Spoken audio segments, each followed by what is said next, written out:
On this episode, I want to share with you all the salsa recipe that I have been making for several years now, and it is my husband's favorite. He loves canned salsa. For me personally, I prefer the fresh one best, without the cooked tomatoes, but he loves canned salsa. So here I am making lots for him. So I'm going to share the recipe with you guys.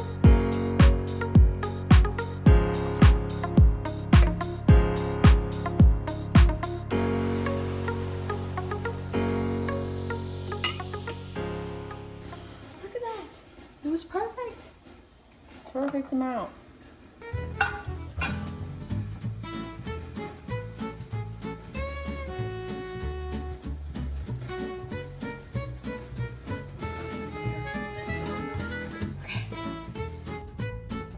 This year I planted about 20 tomato plants, and out of those only 10 or 8 of them were for paste tomatoes. So I had the two kinds were Roma tomatoes, which are determinate. So all the tomatoes kind of come and ripen at once, and that one yielded really good. And the second one I had was Opalka variety, and that's an indeterminate. So that means it just keeps growing through the season and keeps producing till frost, pretty much. That's a Polish heirloom, and that one did really well for me too. So I was happy with the amount that I got. I didn't want a lot of paste tomatoes this year because I'm only wanted to make some salsa. I didn't really wanted to do a lot of tomato canning. Like in the past I've done ketchup and tomato sauce and all the things, but this year my plan was to make just enough for salsa, and then next year is probably going to be my year to make ketchup and some of the other things. So I'll be planting more tomatoes then. So after washing the tomatoes, I made sure that I kind of diced them into bite-sized pieces. And I had to show you this, that I cut my finger, just so later in the video when you see me holding my hand weird, you're not like, wow, she's being a princess holding her fingers weird. I wanted to show you what's going on. Anyways, so I cut them into bite-sized pieces because later on you'll see, like I will blend the salsa a little bit, but I don't want it like very blended mushy. Like I still want chunks. So like my idea of the perfect salsa would be like is it Picante, the brand or something at the store, like those where you still get like chunks of tomato, chunks of onion. Also right here, make sure you check your tomatoes when you cut them, because this one just looked so perfect on the outside, but then once you cut into it, there's like bugs living in it and stuff. So just be aware of that when you're cutting your tomatoes. Look at all these tomatoes. Isn't that a happy sight? That looks so good. So I think I doubled the recipe. So it called for like 5 pounds, and I think I did 10 pounds of tomatoes because that's all I can fit into my Dutch oven. So, but you'll see later, and I'll link the recipe down below. The recipe says 9 cups of tomatoes, and so I doubled. So I ended up using 18 cups. And then I used the whole thing of cilantro. I didn't use the stems, but I should have, because I do really love a lot of cilantro, so I should have used the stems as well, but I didn't do it this time around.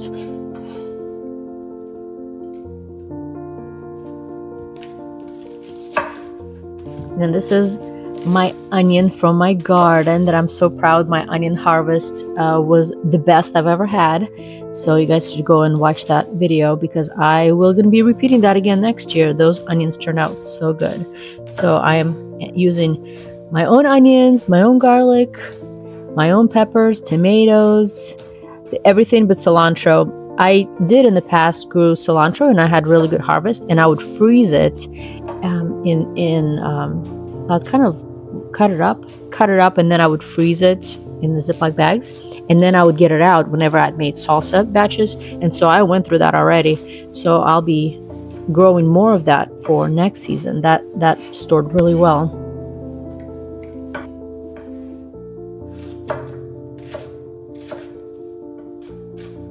In this recipe, I ended up using one big yellow onion and one big red onion.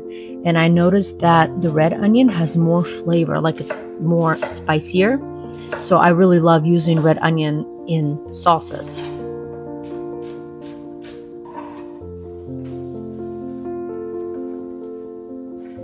I would say that this is the most time-consuming part of the whole process, is chopping everything up. Chopping all the tomatoes, all the onions, all the peppers and garlic and stuff. Oh, garlic is my least favorite to do. So I think that's the hardest part of the process. And then once you kind of get through that, everything will go easier. But you'll see, for my time that I have as a mom, I was doing this while my baby taking a nap. And so then as the day progresses, then my husband kind of takes over watching the kids and I continue. And then later on, I was doing it in the evening time when they went to bed. So for me, this was like a whole day process just with the time that I was allotted. So here I end up using 7 jalapeno peppers.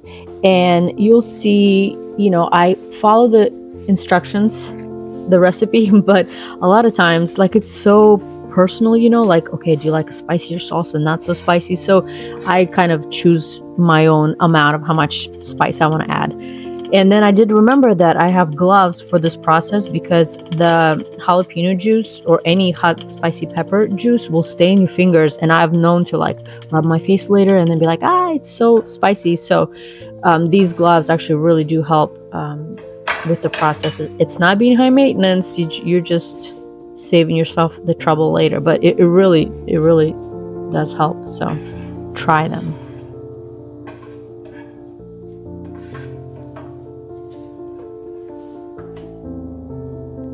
So this is garlic from my own garden, and that did really well this year too. You guys can watch that video.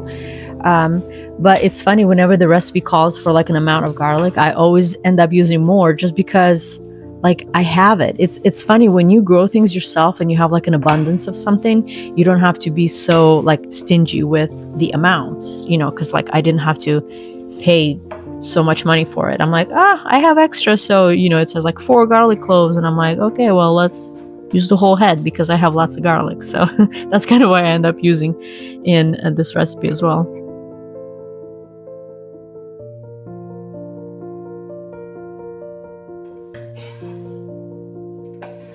Okay, all the chopping is done. Okay, I honestly don't mind. I don't mind the chopping process and cooking, but now is the fun part of actually combining everything together. I love this process because it's like you can just leave it on the stove and go do something else. Like you don't have to be glued to the stove. So you just combine everything together. The only thing that I would change for next time, and I forgot to do this time, is I would actually add the cilantro like towards the end of the cooking process, just so that way the cilantro stays a little bit more fresh. It's not quite like cooked to death, you know, by cooking it for so long.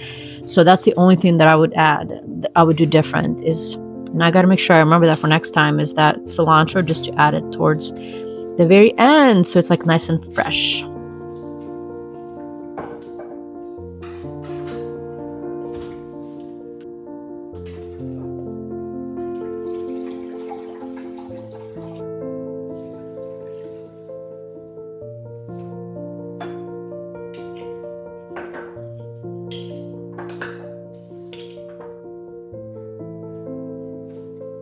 I want to encourage you guys to grow your own herbs. They are so easy to grow, especially oregano. Oregano grows just like a weed. Like I planted this so many years ago, and it every year just comes back, and I like chop it twice a year, get a harvest out of it, and I give some to my neighbor, and it just like it literally spreads, and it's so easy to grow.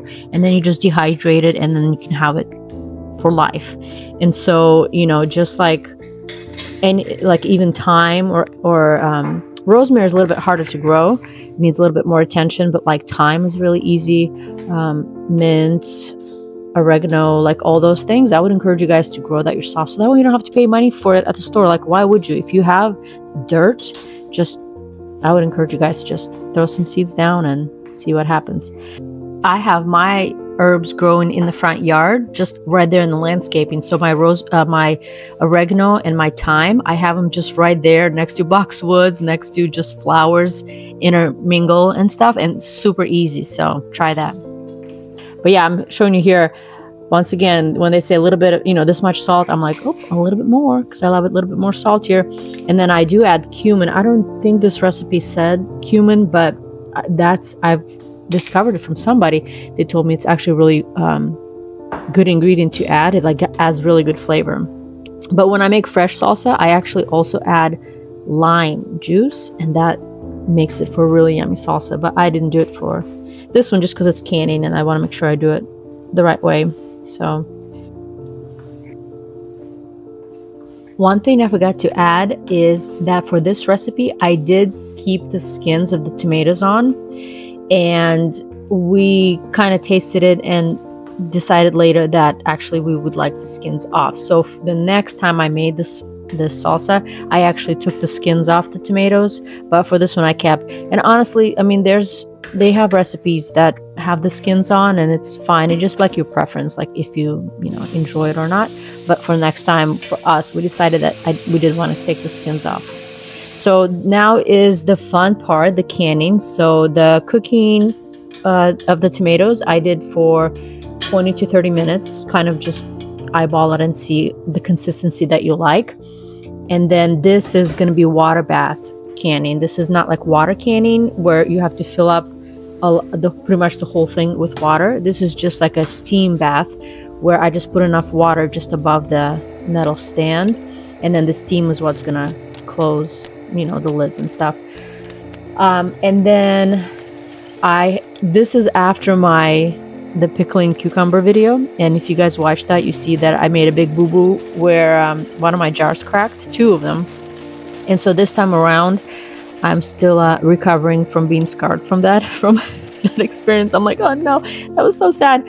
So this time around, I actually go ahead and put the jars in the canner before the canner is like steaming, boiling hot, just to kind of warm up the jars, because I didn't want them to crack from putting like hot salsa into them. Also, I let the salsa cool down somewhat before I put it in the jar. So I'm just kind of like trying to balance out, the hot and the cold, so there's no dramatic change between the two. So the jars will steam a little bit and they'll warm up, and then the salsa is like, it's not steaming hot, but it's warm. And so then kind of putting the salsa into the warm jars then will help it to not crack the jars. And I didn't have any jars cracked this time around. So I've never had that with salsa. That would be so messy. The cucumber, the pickles, at least that wasn't as messy when the jar cracked, but this would have been a big mess. But no cracks this time. Everything was good. And then you guys will see that I end up blending up the salsa. And this is like a personal, it's like how you like it. Do you like the salsa more liquidy? Do you want it more chunky? Like you can even leave it like that and just can it up. So I ended up kind of doing it halfway, so blending it somewhat with my immersion blender, but then it still has like nice chunks and stuff. So just depends what consistency you like.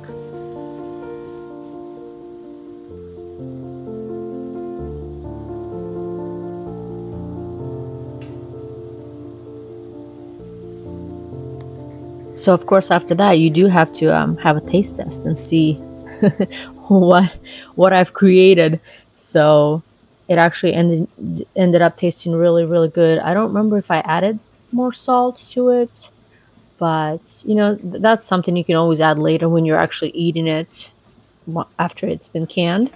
But this batch turned out really good, and it's actually nice and spicy. I've had batches before where like I didn't put enough spicy peppers in, and I wish I would have had, because then it's like your salsa is like not as spicy after it's been cooked and stuff. So just kind of make sure you taste it and then see what you have to add. But if it wasn't spicy enough, then I would have added my dehydrated cayenne pepper that I had, like powder, and I would have like sprinkled that into it instead of like chopping up an actual pepper.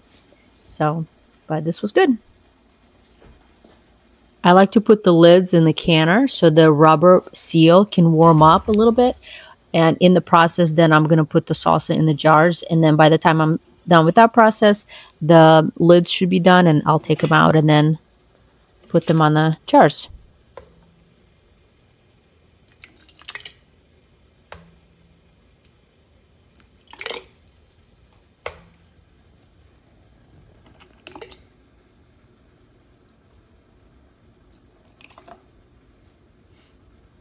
Doesn't that look good?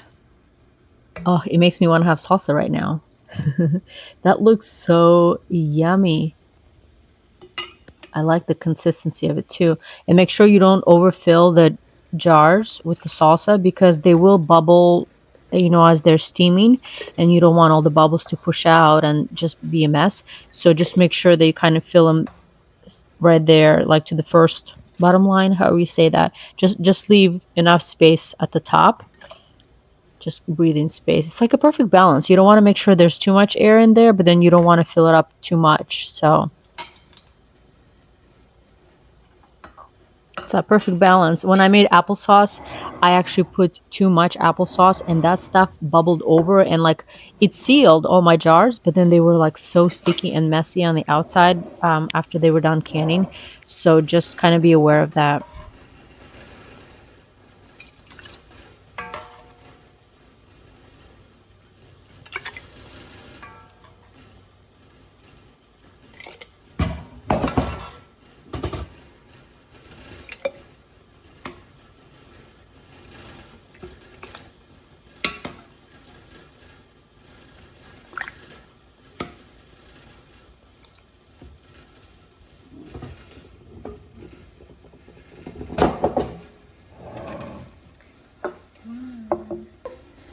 Look at that. It was perfect. Perfect amount.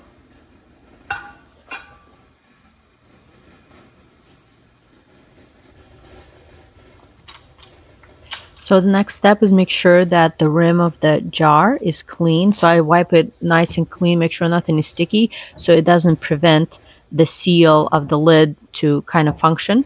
So you want to make sure that that's clean, put the lid, and then tighten the ring just like finger tight. I mean, and what that means is just like don't use all your might to close the jar, but just close it, applying a little pressure on it, so that way it's not closed too tight so the air can still escape while it's being steamed.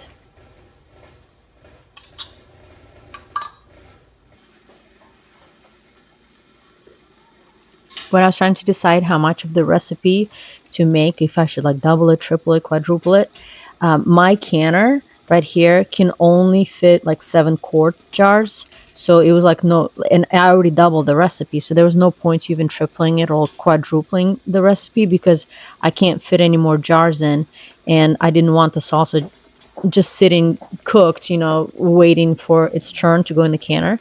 So I only made enough, so just double the batch just for this amount of jars to go in, and then another day or even later in the week I made another batch then for more jars. But yeah, here I have just 5-quart jars, and I wait to put them in until the red arrows in the green zone, and then I know the water is ready, so then I put the jars in, and then it takes a while for it to steam up again. So you have to wait until the red arrow, at least in my case, is in the green zone, and that means it's ready for its timer. So once that happens, then it's ready for the timer, and then I put it for 30 minutes.